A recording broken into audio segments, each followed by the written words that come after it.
పడిపోయాడు, సాష్టాంగపడి ప్రార్థన చేశాడు. ప్రక్కన వారు అనుకుంటున్నారంట, ఆ యొక్క సైన్యం అనుకుంటున్నారట, అయ్యా దావీదు చచ్చిపోతాడేమో.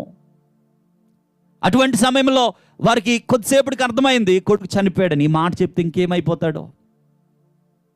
అటువంటి సమయంలో దావీదంట లేచి భోజనం దగ్గర కూర్చున్నాడట. స్నానం చేసి వచ్చి వస్త్రాలు వేసుకుని భోజనం దగ్గర కూర్చున్నాడు. వాళ్ళందరూ అనుకుంటున్నారు, అయ్యా ఇంతకుముందు చాలా బాధపడ్డాడు, ఇప్పుడేంటి ఇలా ఉన్నాడంటే ఒకే మాట అన్నాడు, అయ్యా అతన్ని దేవుడు బ్రతికిస్తాడని నేను కన్నీరు కార్చాను. ఇప్పుడు చనిపోయాడు, ఉపవాసం ఉండడం వలన ప్రయోజనం లేదు.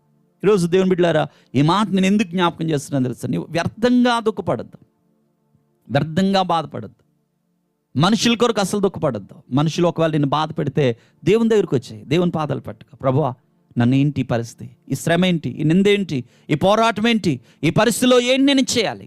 దేవుని బిడ్డలారా, దేవుని దగ్గర నువ్వు వచ్చిన వెంటనే దేవుడు ఏం చేస్తాడు తెలుసా? వాక్యం ద్వారా నిన్ను బలపరుస్తాడు. అమ్మా